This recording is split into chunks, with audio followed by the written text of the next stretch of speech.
사실 제가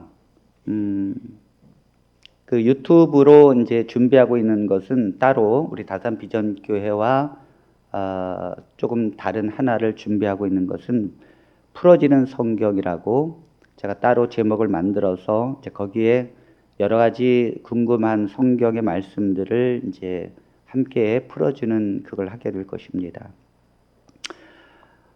그래서 제가 히브리서의 이 말씀, 오늘 말씀을 준비하면서 사실은 이 말씀들이 하나하나가 너무 귀한데 제가 이렇게 히브리서를 또 뭐 100시간을 할 수는 없지 않습니까?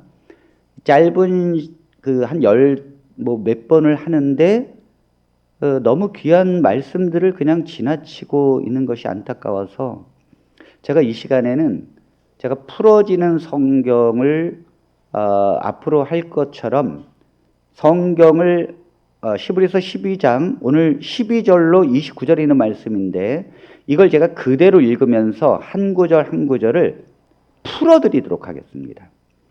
이것이 왜 중요한가 하면 저도 이제 설교자로서 이 자리에 이렇게 서게 되면 어떨 때는 제가 그런 생각을 해요. 제가 설교하는 것이 하나님의 뜻에 과연 맞게 했는가? 이거에 대한 사실 두려움이 있어요.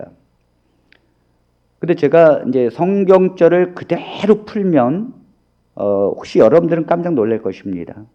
평소에 목사님들이 늘 말씀하셨던 것이 왜 이렇게 성경과 다르지? 평소에 내가 늘 알고 있던 것이 왜 이렇게 성경과 다르지? 사실 저도 놀라요. 왜냐면 우리는 하나님의 뜻을 너무도 미화시켜버릴 때가 많습니다. 그래서 오늘 비록 그 새 언약 속에 사는 성도들이지만 성도를 향한 경고라는 제목을 붙여봤습니다. 자, 먼저 히브리서 12장 12절 13절 읽는데 특별히 오늘은요 현대인의 성경을 좀 인용하겠습니다. 왜냐하면 여러분들이 이 구절들이 좀 어렵기 때문에 현대인의 성경을 보면 조금 더 이해가 빠를 것 같아서 이번 시간엔 그렇게 인용하니 양해를 부탁드리겠습니다. 그러므로 여러분은 맥 빠진 손과 약해진 무릎에 힘을 주어 일어나서 바른 길을 걸어가십시오. 그러면 불구자가 쩔뚝거리지 않고 고침을 받을 것입니다. 네, 이번에는 이제 성경절을 좀 많이 비춰주세요. 왜냐하면 여러분들이 성경을 보면서 자, 지금 이 새 언약 속에 살고 있는 성도들에게 지금 말하는 것입니다. 그러므로 여러분은 맥 빠진 손과 약해진 무릎에 힘을 주어 일어나서 지금 이 말씀은요 새 언약 속에 살고 있는 성도들이 손이 맥이 빠졌다는 거예요. 그리고 무릎이 약해졌다는 거죠. 지금 이 말은 뭐냐면 불구자라는 것입니다. 교회의 상태가 불구가 되었다는 거예요. 손이 맥이 빠졌다는 건 봉사가 멈췄다는 것이고 무릎이 약해졌다는 것은 전도가 멈췄다는 것입니다. 교회는요 봉사가 없고 전도가 없어지면 교회는 죽은 거예요. 교회는 그때부터 서로 싸우게 되고 교인들끼리 갈라서게 되고 그 교회는 더 이상 하나님의 교회가 아닌 것입니다. 그러므로 13절에 바른 길을 걸어가십시오라고 말합니다. 여러분 웬만한 병들은요 걷는 것만 제대로 해도 병이 낫습니다. 걷는 것을 공원에 가서 제대로 하루에 1시간씩 바르게만 걸어도 우리의 웬만한 병들은 나아요. 그러므로 바른 길을 걸어가라는 것입니다. 바른 길이 무엇입니까? 지금 계속해서 새 언약 속에 살고 있는 하나님의 백성들이 의의 길을 가라는 것입니다. 그러면 불구자가 쩔뚝거리지 않고 고침을 받을 것입니다. 우리는 대부분 병들었다는 것을 잘 모릅니다. 그런데 이 교회가 병들었던 것이 고쳐지는 방법은 바른 길을 가라는 것입니다. 봉사를 하고 전도를 가라는 거예요. 하나님의 의의 열매를 맺어서 계속해서 가라는 것입니다. 교회가 옆길로 가지 말고 하나님의 말씀대로 그대로 모든 성도들이 가야 합니다. 그러면 교회의 대부분의 문제는 고침을 받게 될 것입니다. 자, 그 다음에 14절입니다. 여러분은 모든 사람들과 화목하게 지내고 거룩함을 추구하십시오. 거룩해지지 않고서는 아무도 주님을 보지 못할 것입니다. 여러분, 우리 사도신경에 보면 거룩한 공예와 성도가 서로 교제하는 것과 이것을 믿는다고 했습니다.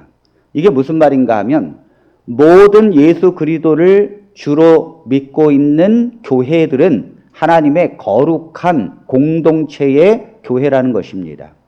그걸 믿는다는 거죠. 내가 거룩하면 저쪽에 있는 교회도 거룩하고 내가 거룩하면 예수 그리스도를 믿는 여러분도 거룩하다는 것입니다. 그렇기 때문에 그 성도들은 서로 교제하면서 하나님의 백성으로 사는 것입니다. 한 백성이라는 거죠. 그런데 우리는 하나님의 성도이기 때문에 거룩한 백성이 된 것입니다. 예수 그리스도를 믿는 하나님의 백성들은 거룩한 존재가 된 것입니다. 그건 히브리서 10장에 수도 없이 말하고 있어요. 많은 사람들이 여기에서 십자가의 복음을 믿고 거룩한 존재가 되었다는 것에만 만족합니다. 네, 사실입니다. 우리가 예수 그리스도를 믿고 거룩한 존재가 되었어요. 그렇다면 제가 묻겠습니다. 여러분들은 거룩한 존재가 되었습니까? 왜 자신이 없습니까? 많은 사람들은 내가 거룩한 존재가 되었다는 걸 알고 있습니다. 그렇다면 여러분들이 거룩한 존재가 되었다는 것을 어떻게 증명합니까? 내가 예수 그리스도를 믿기 때문에 하나님의 거룩한 백성이 되었다고 증명할 수 있을까요? 증명은요, 다른 사람이 하는 거예요. 그러면 교회가 여러분들을 증명할 수 있습니까? 내가 예수 그리스도의 십자가의 복음을 믿고 하나님을 믿었으니 거룩한 존재가 되었다는 걸 누가 증명합니까? 천사가 증명할까요? 증명하는 건 오직 한 분입니다. 그게 바로 성령 하나님이에요. 성령 하나님만이 우리가 예수 그리스도를 믿고 우리가 거룩한 존재가 되었다는 걸 증명할 수 있는 것입니다. 왜냐하면 내 믿음 속에서 내가 가지고 있는 믿음은 내 중심을 감찰하시는 성령만이 그걸 증명할 수 있어요. 그렇다면 성령이 내 안에서 너는 예수 그리스도를 믿고 하나님의 거룩한 존재가 되었다는 것을 증명하는 길은 그 백성이 거룩한 길을 가는 거예요. 성령이 그 백성을 거룩한 길로 가게 하십니다. 하나님께서 성령이 우리 안에 임하셔서 우리가 거룩한 길을 향해서 갈 때에 다 아는 것입니다. 아, 저 사람은 거룩한 성도구나. 다 아는 거죠. 만일 우리가 예수 그리스도를 믿는다고 말하지만 실제로 거룩한 길을 향하여 가지 않으면 아무도 예수 그리스도를 믿는 성도라고 말할 수 없어요. 이건 제 말이 아니에요. 자, 성경을 풀어서 보십시오. 거룩해지지 않고는 아무도 주님을 보지 못할 것입니다. 이것은요, 예수 그리스도를 믿는 하나님의 새 언약 속에 있는 백성에게 말하는 것입니다. 예수 그리스도의 복음을 믿었으니 거룩한 존재가 끝나라는 게 아니죠, 지금. 실제로 거룩한 백성이라면 그 길을 가야 하나님을 만날 수 있다는 것입니다. 주님이 이렇게 말씀하셨습니다.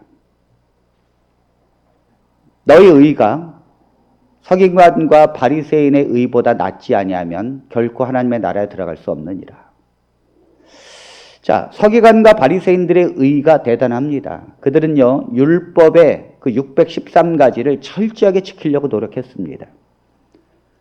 그들보다 낫지 않으면 절대 하늘나라에 갈 수 없다는 것입니다. 율법으로 이룰 수 있는 의보다 난 게 뭘까요? 그것은 바로 예수 그리스도를 믿음으로 얻는 의입니다. 아멘. 예수 그리스도를 믿음으로 얻어지는 의가 서기관과 바리새인들의 의보다 난 것입니다. 그러므로 율법을 통해서 의를 얻으려고 하지 말고 예수 그리스도를 믿음으로 의롭다 칭함을 얻어야 될 줄로 믿습니다. 그렇다면 여러분들은 그런 그리스도의 의를 힘입었고 받았습니까? 그걸 어떻게 증명합니까? 예수 그리스도를 주로 고백하면 증명이 될 것인가요? 아닙니다. 그건 귀신도 할 수 있어요. 예수 그리스도의 의를 내가 입었다는 게 어떻게 증명이 될까요? 그것은 거룩한 길을 가는 것으로 증명되는 거예요. 그들이 사는 방법을 보면 알아요. 우리가 보통 이 부모가 정말 훌륭하면 그 자녀들이 그 훌륭한 길을 가면 아이고 그 아버지의 그 아들이구나. 이게 딱 증명이 되는 거예요. 그 다음에 부모가 아주 거짓말하고 늘 사기꾼이면 자녀가 그 거짓말하고 도둑질하면 벌써 그 아버지의 그 아들인 게 증명이 되는 것입니다. 어떻게 훌륭한 아버지 밑에 사기꾼이 나올 수 있고 어떻게 사기꾼 아버지 밑에 훌륭한 자녀가 나올 수 있습니까? 우리가 예수 그리스도의 믿음으로 의롭다함을 얻은 하나님의 백성이 분명하다면 그 의의 길, 거룩한 길을 가야 되는 것입니다. 지금 새 언약 속에 있는 하나님의 백성들은요, 분명히 어떻게 살라고 히브리서를 정확하게 말하고 있다는 거예요. 성경을 미화시켜서는 안 됩니다. 성경은 분명히 그걸 말하고 있어요. 그래서 서기관과 바리새인들을 보다 그 의가 뛰어나야 되는데 그것은 예수 그리스도를 믿음으로 얻는 의입니다. 그런데 그 의가 무엇으로 증명돼야 되냐고요? 거룩한 삶의 의의 열매로 증명이 돼야 된다는 거죠. 그래서 서기관과 바리새인들의 의보다 더 난 거예요. 자, 우리가 많은 성도들이 이렇게 생각합니다. 예수 그리스도를 믿기만 하면 서기관과 바리새인들의 의보다 낫다고 생각합니다. 그건 맞는 건데 그걸 믿느냐 이거죠. 믿으면 실제로 삶에서 서기관과 바리새인들이 가는 그 길보다 훨씬 더 높습니다. 예수님께서 뭐라 하셨는가 하면 모세는 눈은 눈으로 이는 이로 갚으라 하였으나 난 너에게 말하노니 원수를 사랑하라. 자, 지금 예수님께서 옛 언약에 속한 백성들은 눈은 눈으로 이는 이로 모세 율법에 이혼 증서를 써서 그냥 내버리라고 말합니다. 그러나 예수 그리스도께서 우리에게 가르치는 의는 그 방법이 아니에요. 비교할 수 없는 높은 차원이죠. 원수를 사랑하고 그 다음에 내 아내를 버리지 말고 정말 하나님께서 우리에게 산상수 마태복음 5장, 6장, 7장에서 우리가 어떻게 살아야 되는 것을 제시하셨어요. 그것은요, 바리새인들과 서기관들이 바라보는 것보다 훨씬 위에 있는 거예요. 그 길을 가라는 거예요. 그 수많은 사람들이 그 길을 향하여 잘 안 가려고 합니다. 그 길을 완벽하게 갔다고 하나님의 제자가 되고 백성이 된다는 건 아닙니다. 문제는 방향성이죠. 내가 예수 그리스도에게 그분이 말씀하신 그 사랑의 길로, 그 말씀하신 의의 길로 가고 있느냐 이거죠. 우리가 줄다리기를 이제 운동회 때 하다 보면 천군과 백군이 막 그 줄다리기를 합니다. 그 몇십 명씩 붙어가지고 그럼 이제 막 으쌰으쌰 하는데 이 가운데 딱 줄이 있잖아요. 거기다가 이제 딱 묶어 놓잖아요. 그러면 이 줄이 이제 왔다 갔다 좌로 갔다가 우로 갔다가 왔다 갔다 하다 결국은 한 3분 동안 하더니 결국 중간에 딱 있어요. 왔다 갔다 하는데 중간에 있어요. 대부분의 성도들은 이렇게 신앙을 해요. 예수 그리스도를 믿으면서도 죄의 길로 갔다가 예수 그리스도를 믿으면서도 의의 길로 갔다가 왔다 갔다 합니다. 결국은 뭐예요? 중간이죠. 결국 멈춘 거죠. 아무것도 움직이는 게 없어요. 방향이 정해지지 않아요. 왔다 갔다 가는 건 하나님의 백성이 아니라니까요. 하나님의 백성은 분명한 방향이 정해져요. 내가 오른쪽이면 오른쪽, 왼쪽이면 왼쪽. 그 길을 완전히 갔다는 게 아니에요. 그 방향이 확실하다는 거죠. 어떻게 하나님의 백성들이 고의적으로 죄를 향해서 갑니까? 가다가도 돌이키죠. 회개하고 다시 돌아가죠. 아, 이 길이 아니구나. 그게 하나님의 백성이라는 것입니다. 주님이 산상수훈에 예수 그리스도의 의의 길을 가는 것에 마지막으로 말씀하신 결론이 뭐냐면 주여 주여 하는 자마다 천국에 다 들어갈 것이 아니요 내 아버지의 뜻대로 행하는 자라야 들어가리라. 그러면서 홍수가 나고 비바람이 불 때 반석 위에 세워지지 않은 집은 다 무너질 것이다 말씀하셨어요. 우리가 예수님을 믿으면서 그 행함이 믿음의 행함이 아니고 죄의 행함으로 가게 될 때는 홍수가 나고 비바람이 불면 다 무너진다고요. 내가 예수님을 믿습니다. 주여 주여 아무리 해도 다 무너지게 돼 있어요. 그 믿음과 그 신앙이 아버지 앞에 절대적으로 용납할 수 없습니다. 성경은 일맥상통하게 그 모든 걸 말하고 있다는 거죠. 제가 복음을 증거하고 있지만 이 복음, 제가 복음을 증거하는 건 여러분들 분명히 아셔야 합니다. 기독교의 가장 기초를 말하고 있어요. 여러분들이 복음에 머물러 있어서는 안 됩니다. 하나님이 나를 사랑하신다. 내가 하나님의 십자가의 은혜로 구원받은 하나님의 백성이다. 여기에 머물러 있어서는 안 됩니다. 이거에 머물러 있으면 우리가 그것을 성경에서 배울 필요도 없어요. 그냥 알고 지내면 됩니다. 그런데 왜 교회에 와서 계속해서 말씀을 우리가 배워야 되고 왜 성령을 구해야 합니까? 복음의 길을 가게 하기 위해서입니다. 그 거룩한 길을 가야 된다는 거예요. 거룩한 길을 가지 아니하면 아무도 하나님을 볼 수 없다고 했습니다. 자, 그 다음 15절입니다. 여러분 가운데 하나님의 은혜를 받지 못하는 사람이 아무도 없도록 잘 살피십시오. 그리고 쓴뿌리와 같은 사람들이 생겨 많은 사람을 괴롭히거나 더럽히지 못하게 하십시오. 여러분, 우리가 이 하나님의 거룩한 길, 의의 길로 가려면 우리 힘으로는 안 됩니다. 그래서 은혜의 비를 맞아야 합니다. 그래서 교회에서 은혜를 받지 못하는 사람이 없도록 하라는 거예요. 그 교회가 싸우면 되겠어요? 안 되겠어요? 안 된다는 거예요. 왜? 싸우면 은혜가 안 된다니까요. 목사님과 관계를 잘 지내야 합니다. 그렇다고 저한테 잘 보이라는 말은 아니에요. 왜요? 은혜를 받아야 합니다. 그러니까 여러분 비를 맞아요. 식물이요. 이 비를 맞으면 쭉쭉 큽니다. 그 성령의 단비를 맞아야 합니다. 성령의 이른 비와 늦은 비를 맞아야 우리가 잘하는 거예요. 그 길을 가는 것입니다. 그래서 은혜를 받아야 합니다. 눈물과 감동과 말씀의 은혜를 받아야 되고 예배와 말씀과 찬양 속에서 하나님의 폭포수 같은 은혜가 내 가슴에 적셔져야 합니다. 적셔져야 합니다.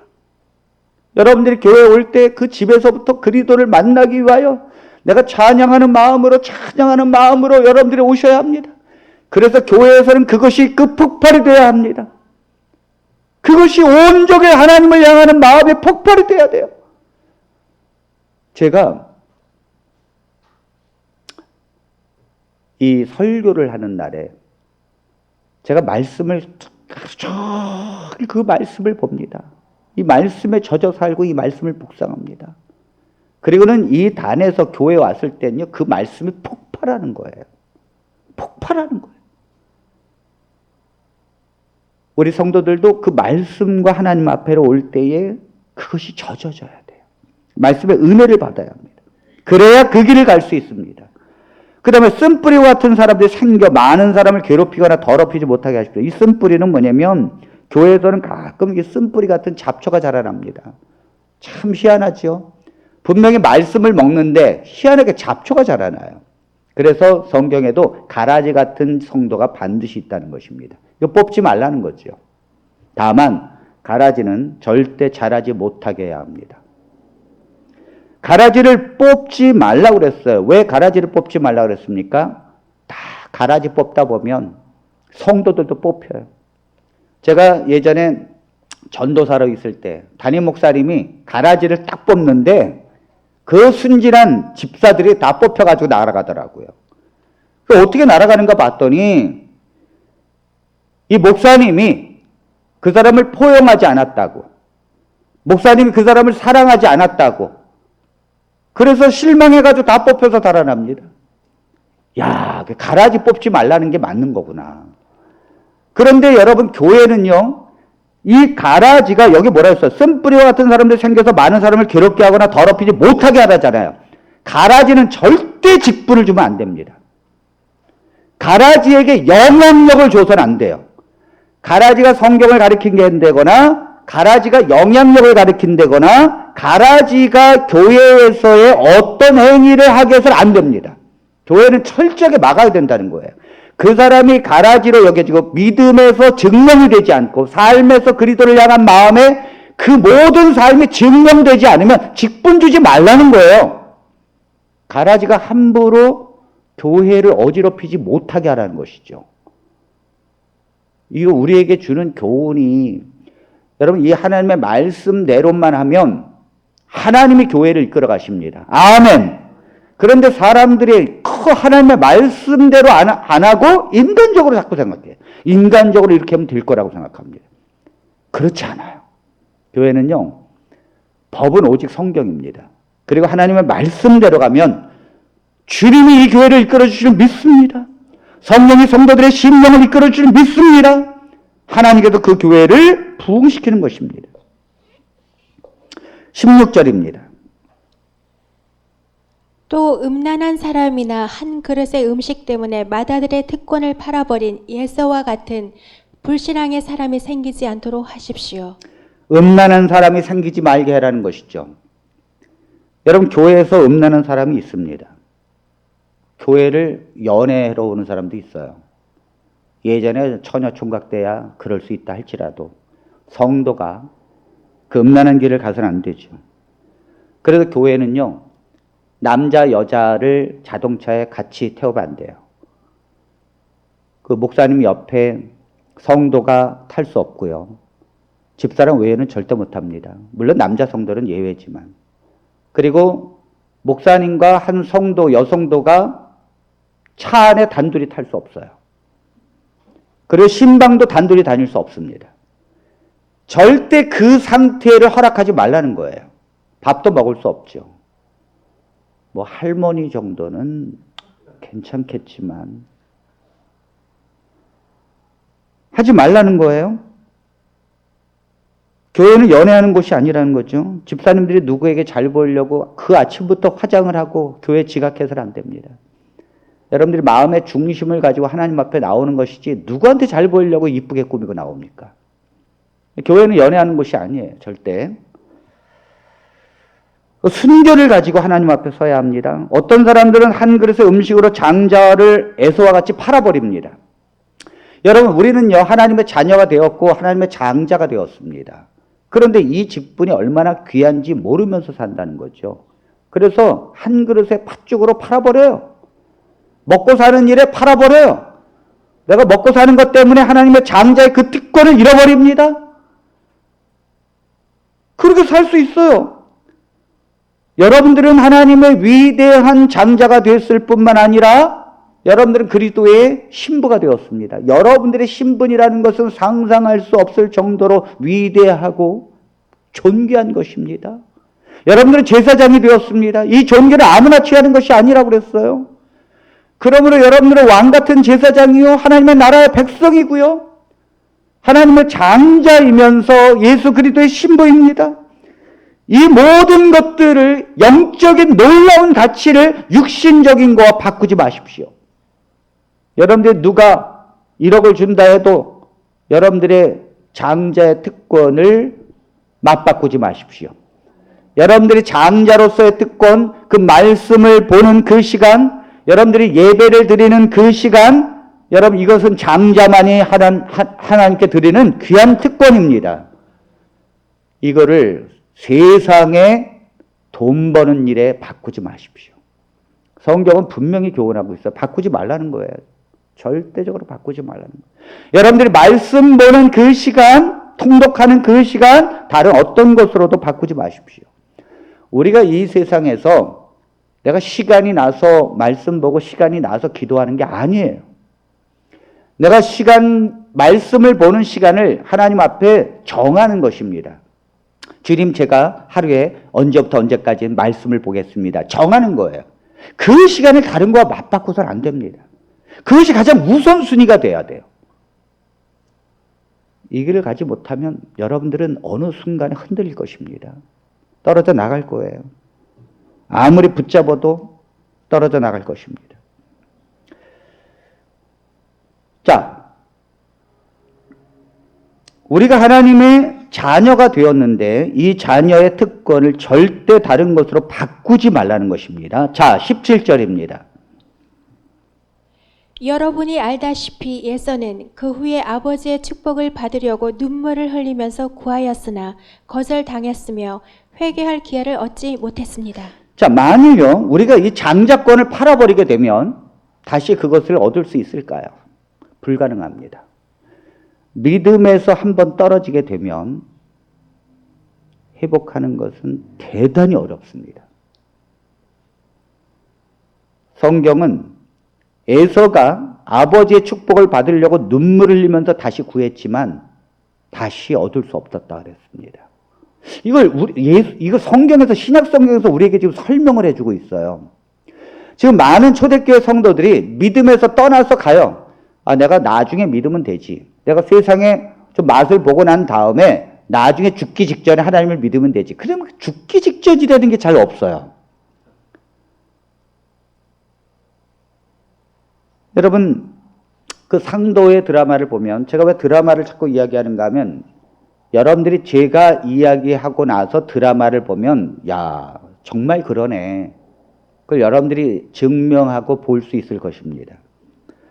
그 만상 임상옥이라고 하는 좋은 사람이 장사를 하려고 사람들을 데리고 떠나고, 그걸 견제하려고 나쁜 송상에 있는 사람들도 떠납니다. 만상의 임상옥이가 과거 시험이 있다는 걸 알고는 이제 짐을 장사를 하기 위해서 떠나는데, 나중에 그 짐을 장사를 한다는 걸 알고는 이 과거를 보려면 종이가 있어야 되지 않습니까? 그 종이는 뭘로 만드는가 하면 당나무로 만들어요. 그래서 송상이 당나무를 다 매입해버립니다. 그리고 당나무 가격이 올라버리니까 이 지불을 높이 주고 살 수밖에 없어요. 그런데 이 송상이 거기서 멈추지 않아요. 이 봉화대에 가가지고는 봉화를 갖다가 몰래 4개를 연기를 피웁니다. 그게 뭐냐면 난리의 조짐이 있다는 증거거든요. 그러니까 과거가 취소가 됐다는 거예요. 그 소문을 막 퍼뜨립니다. 그랬더니 만상의 임사고기가 지물을 이만큼 샀는데 과거가 취소가 된다니까 지물값이 막 떨어지는 거예요. 이 큰일 났어요. 지물값이 막 뚝뚝뚝 떨어지는데 결국은 이 지물을 갖다가 싼 값에 팔아버리죠. 나중에 송상이 다 꾸몄다는 사실을 깨닫고는요, 땅을 치고 후회합니다. 그래서 지물을 다시 방금 팔았는데 봉화대에 올린 것도 다 거짓말이고 난리가 난다는 소문도 다 거짓말이에요. 과거는 정시대로 열려요. 다시 지물을 살려고 하니까 이 지물은 뭐 천정부지로 솟았어요. 지물값이. 왜요? 송상이 그렇게 매입을 한 거죠. 절대 못 샀다는 거죠. 자, 지금 한 번 팔은 것을 임상무기가 다시 내게 달라고 하니까 그 장사꾼이 뭐라는지 아십니까? 당신은 장사꾼이 뭔지도 모른다고. 당신은 어떻게 그렇게 장사를 하냐고. 당신이 지금 팔았는데 어떻게 그 가격으로 다시 달라고 그러느냐고. 안 된다는 거죠. 여러분, 우리가 팥죽으로 팔아버렸어요. 장자권을. 너무도 쉽게 팔아봅니다. 여러분들이 가지고 있는 이 구원의 가치가 얼마나 위대하고 이 신분이 얼마나 위대한지 이 장자권의 놀라운 가치를 너무도 작은 것으로 바꿔버려요. 도대체 하나님을 믿는 백성이 이럴 수 있을까요? 근데 그럴 수 있다는 거죠. 그러나 다시 살 수 없습니다. 불가능합니다. 이걸 지금 얘기하고 있어요. 자, 그러므로 지금이라도 뭐예요? 이 팥죽을 딱 손에 이렇게 지금 먹으려고 하고 있다면 여러분들 그걸 내려놓으시고 영적인 장자권을 굳게 붙드시기를 바랍니다. 장자권의 그 특권 속에서 누리시기를 바랍니다.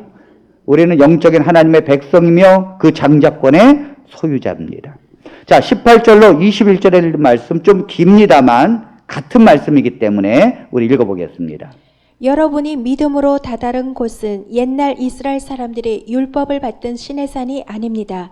그 산은 손으로 만져볼 수 있고 불이 타오르며 검은 구름과 짙은 어두움에 쌓인 채 폭풍이 일고 나팔 소리와 말하는 소리가 들려오는 산이었습니다. 그때 그 소리를 들은 사람들은 하나님께 더 이상 말씀하시지 말아달라고 간청했던 것입니다. 그들은 짐승이라도 이 산에 닿기만 하면 돌로 쳐 죽여라고 말씀하신 하나님의 명령이 너무나 두려워 감당할 수 없었습니다. 그 광경을 본 모세도 무서워 떨린다고 하였습니다. 여러분, 이것은요, 옛 언약 속에서 하나님이 어떻게 백성들을 다루셨고 백성들은 하나님을 어떻게 바라봤는가를 설명하는 것입니다. 시내산에서 이스라엘 백성들에게 모세를 통해서 율법을 주실 때 백성들의 상태가 어땠는가? 두려워 떨었다는 거죠. 그리고 실제로 산에서 뭐라 그랬는가 하면 짐승이라도 이 산에 닿기만 하면 돌로 쳐 죽인다 그랬어요. 그러니까 이 백성들이 아이고 하나님 모세만 올라가게 해주세요. 우리 못 갑니다. 두렵다는 거죠. 하나님의 영역에 인간이 절대 올라갈 수 없다는 거예요. 하나님께서는 율법만 주시고 그것을 행하지 않을 때는 죽음으로 다스리겠다는 거죠. 이것이 옛 언약이었다는 것입니다. 그런데 그래서 모세도 두려워 무서워 떨었다고 했습니다. 모세도. 그런데 새 언약 속에서는 하나님께서 그렇게 다스리지 않는다는 것입니다. 자, 22절로 24절에 새 언약 속에서는 그런 어떤 상태인가? 그러나 여러분이 다다른 곳은 시온산과 살아계신 하나님의 성인 하늘의 예루살렘입니다. 그곳은 수많은 천사들과 하늘에 등록된 장자들의 총회와 교회 그리고 모든 사람의 심판자이신 하나님과 완전하게 된 의로운 사람들의 영이 있는 곳입니다. 또 우리는 새 계약의 중재자이신 예수님과 복수를 호소하던 아벨의 피보다 나은 그리스도의 은혜로운 피에 접하게 되었습니다. 네, 새 언약의 백성들은요, 시온산에 도달한 것이고 하늘의 성인 하늘의 예루살렘에 도달했다는 거죠. 믿음에 다다른 우리의 상태가 어디에 도착했다는 걸 지금 설명하는 것입니다. 시내산에 도착한 것은, 시내산에 다다른 것은 옛 언약의 백성들이고 새 언약의 백성들은 어디에 다다랐는가 하면 시온산에, 예루살렘에, 하늘에 있는 예루살렘에 거기에 도착했다는 거예요. 그러니까 거기에 수많은 천사들이 있고 하늘에 등록된 장자들의 그 총회가 있고요. 거기엔 교회가 있고 하나님의 백성이 있다는 거죠. 그 다음에 거기엔 의로운 사람들의 영이 있는 것입니다. 거기는요. 새 계약, 새 언약을 이루신 예수님과 복수를 호소하던 아벨의 피보다, 자, 이 아벨의 피는요, 무슨 피인가 하면 복수의 피예요. 이게 뭐냐면 아벨이 억울하게 죽었어요. 아니, 하나님께 제사 제대로 드렸다고 억울하게 죽었어요. 가인에게서. 그러니까 이 아벨이 하나님, 저 피를 흘린 것 너무너무 억울합니다. 이 피를 언제 갚아주시렵니까? 이게 바로 아벨의 피예요. 그런데 복수를 호소하던 아벨의 피보다 나은 그리스도의 은혜로운 피에 접하게 되었습니다. 이 말은 하나님의 십자가의 은혜로 그리스도께서 흘리신 피는 아벨의 피와 다른 거예요. 아벨의 피는 뭐냐면 복수의 피. 이 피, 복수의 피인데 예수 그리스도의 피는 나누어 주는 피예요. O형이에요. O형. 저는 O형이라 맨날 헌혈해라고 옵니다. 아주 한 번 헌혈하고 두 번 했더니 아주 헌혈 거기에서 맨날 문자로 와요. 헌혈하라고. 예수님의 피는 은혜로 나누어 주는 피고 아벨의 피는 복수해달라는 피예요. 그러므로 그리스도의 피에 접했다는 것은 복수해는 하나님의 백성이 아니라 희생하고 나누어주는 피에 접한 것이라는 거죠. 다른 거예요. 자, 그것이 우리를 어떻게 인도하시는가? 25절에 있는 말씀을 봅니다. 여러분은 말씀하시는 분을 거역하지 마십시오. 땅에서 하나님의 말씀을 전한 모세를 거역하고도 벌을 받았는데 하물며 하늘에서 말씀하시는 하나님을 거역한다면 어떻게 그 벌을 피할 수 있겠습니까? 자, 이 말씀은요. 그러니까 여러분들은 하나님의 말씀을 거역하면 안 된다는 거죠. 왜냐하면 땅에서 하나님의 말씀을 전한 모세를 거역하고도 벌을 받았는데 이스라엘 백성들이 옛 언약 속에서는 그 율법을 어기게 되면 하나만 어겨도 돌에 쳐서 죽임을 당했습니다. 그런데 하물며 하늘에서 말씀하시는 새 언약 속에서는 그 하나님과 접했기 때문에 하나님을 거역한다면 어떻게 그 벌을 피할 수 있겠습니까? 자, 얼핏 보면 이해가 안 갑니다. 왜냐하면 하나님이 모세보다도 더 잔혹하신 분인 것 같습니다. 그런데 여러분, 지금 이 성경은 무엇을 이야기하는가 하면 옛 언약의 율법을 어긴 거에 대한 심판은 아무것도 아니라는 거예요. 새 언약은 하나님이 직접 말씀하신 것입니다. 자, 하나님이 율법을 통해서 옛 언약대로 말한 거예요. 그런데 그걸 어기게 되면 심판을 받는데 어느 정도로 받는가 하면 징계를 받는다든지 아니면 이 땅에서 죽음을 당합니다. 그런데 예수 그리스도의 새 언약으로 맺어져서 그리스도의 명령에 순종하지 않게 되면 그거와 비교할 수 없는 더 큰 심판을 받게 된다는 거죠. 왜냐하면 모세율법은요, 우리가 많은 것들은 그래도 지켰어요. 그래서 할 말은 있어요. 하나님, 제가 안식일을 안 지켰지만 제가 부모에게 효도하고 살인 안 했습니다. 할 말은 있어요. 그런데 새 언약을 통해서 나누어주는 보혈의 피의 은혜를 받은 자들은 할 말이 없어요. 왜요? 자기들이 한 게 아무것도 없기 때문에 그래요. 은혜로 구원을 받았기 때문에 그래요. 우리가 한 것이 없기 때문에 하나님의 은혜로 구원받은 백성들이 주님의 길을 가지 아니하고 순종하지 않았을 때 그 심판은 훨씬 더 크다는 거죠. 예를 들어서요, 여러분들이 어디서 일을 하고 돈을 받았어요. 여러분들이 일용직을 가서 근무하면 한 10만 원 받겠죠? 그 일용직을 가서 근무하면 거기서 이제 뭐 어떻게 해라고 이야기합니다. 근데 거기에 다 순종하지 못하지요. 좀 농땡이도 피고 좀 요령도 피고.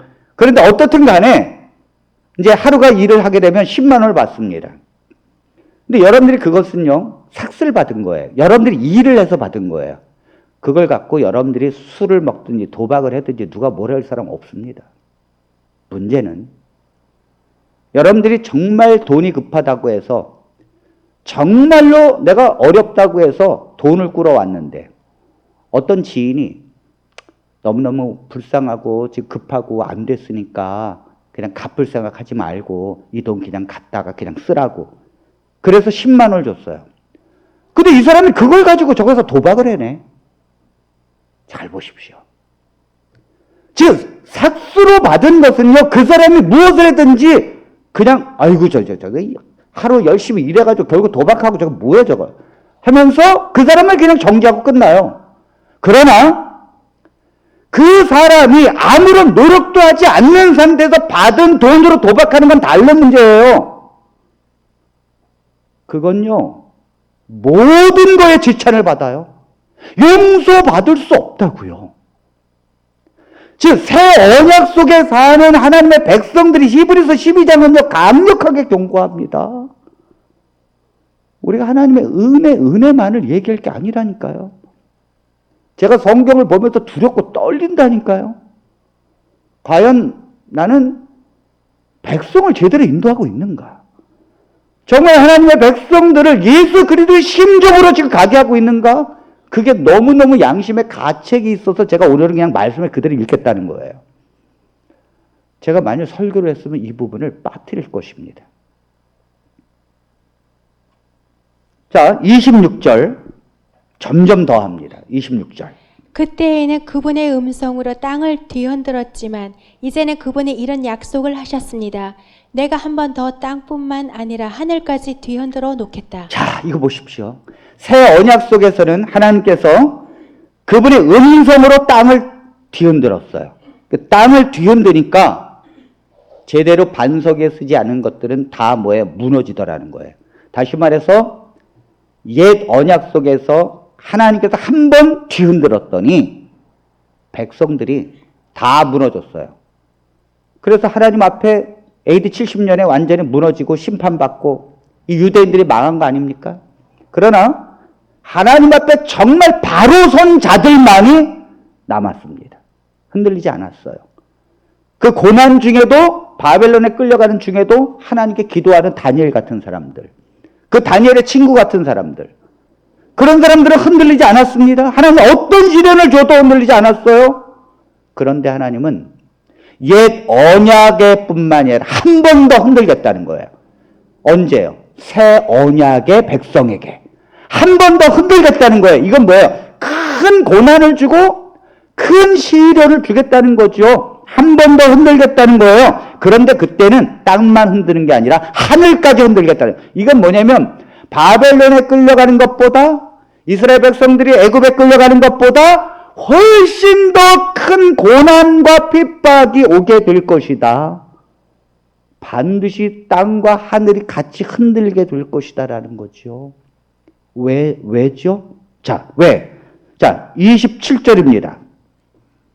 그런데 한 번 더라는 말씀은 흔들리지 않는 것들을 그대로 남기기 위해서 흔들리는 것들, 곧 창조된 것들을 모두 없애버리는 것을 가리킵니다. 네, 옛날에는요, 창조된 것들을 죽이진 않았어요. 옛 언약 속에서는 창조된 것들을 다 죽이지 않았어요. 땅만 흔들었기 때문에 일부가 멸망을 했습니다. 그러나 요한계시록에 보면은 종말의 때가 가까이 올수록 굉장한 재앙들이 오게 됩니다.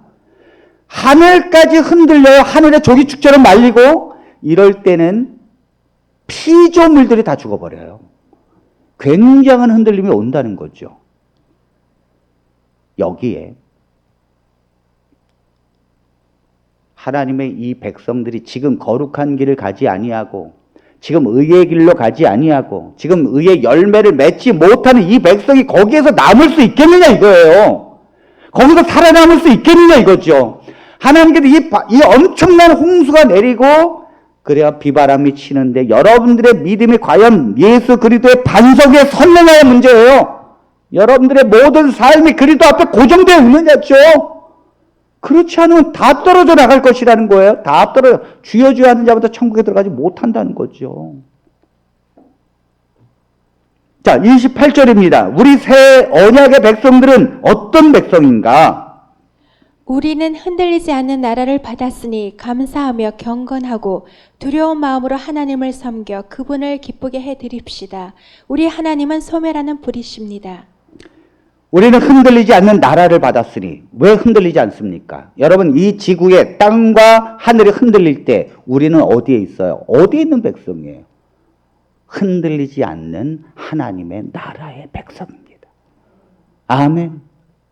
수많은 재앙이 일어나고 수많은 위험이 도사린다 할지라도 우리는 흔들리지 않아요. 잘 보십시오. 하나님의 나라는 보이는 것이 아니에요. 하나님의 나라는 이 심령 안에 있습니다.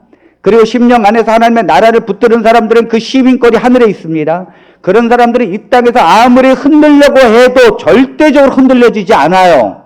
지금 하나님께서 뭐라 하셨는가 하면 내가 반드시 흔드는 것은 흔들리지 않는 자들을 위함이니 그 사람들 외에는 다 흔들려지게 될 것이다.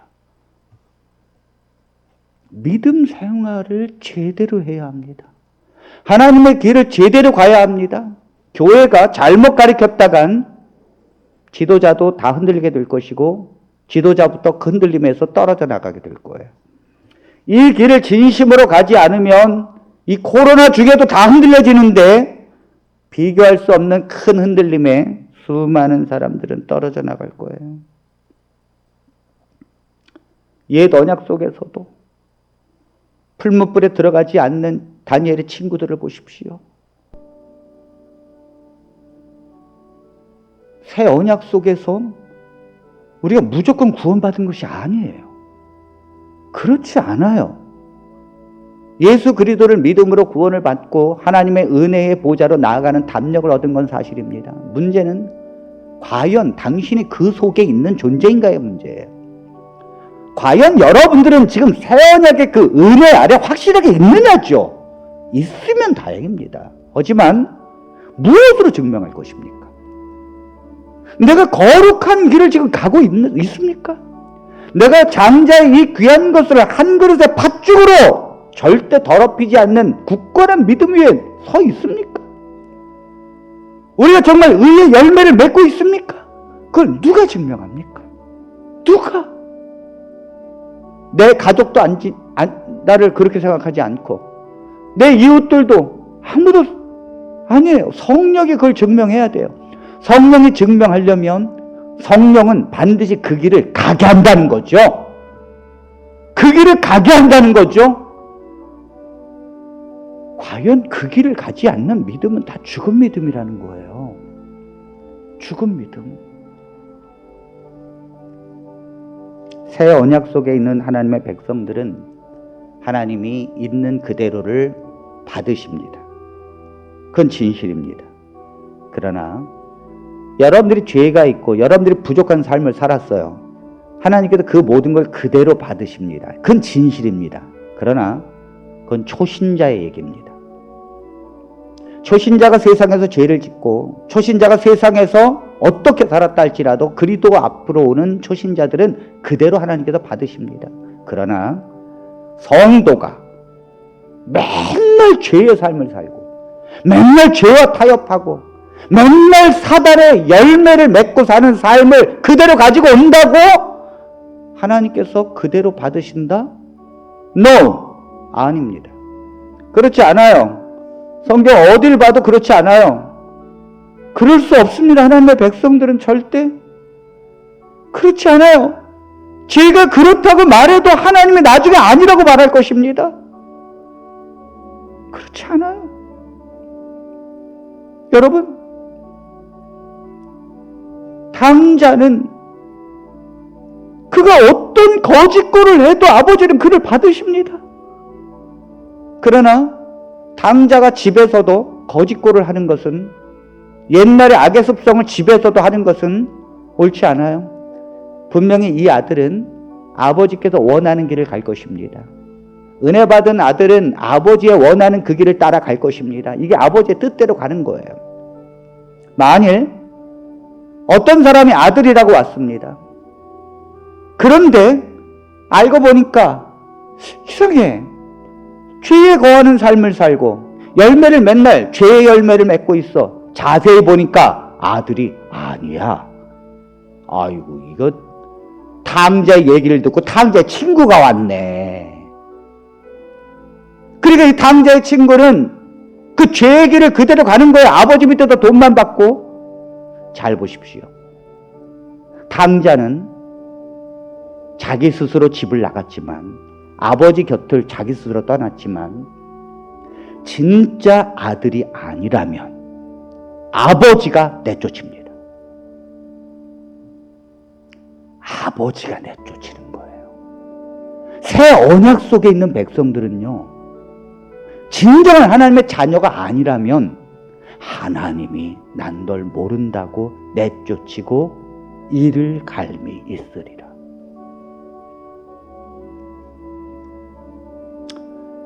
그리고는 그런 사람을 소멸시키는 하나님이라는 거예요. 이것이 히브리서 12장의 마지막 절입니다. 하나님은 소멸하는 분이시라. 자, 지금 제가 말씀드린 건요, 성경을 그대로 풀이한 거예요. 여러분들이 평소에 제가 설교한 거와 좀 다르죠? 저도 마음이 약해서 잘 전하지 못하는데, 제가 성경을 보고 제 자신이 막 떨리고 두렵고, 내가 복음을 잘못 증거하면 큰일 나겠구나.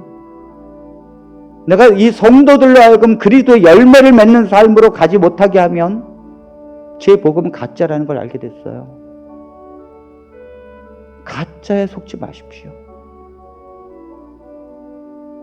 여러분들이 그리스도를 향해서 가야 합니다.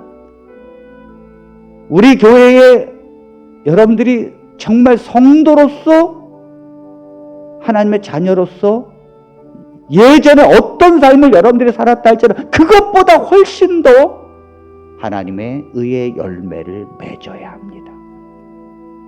그 길을 가야 합니다.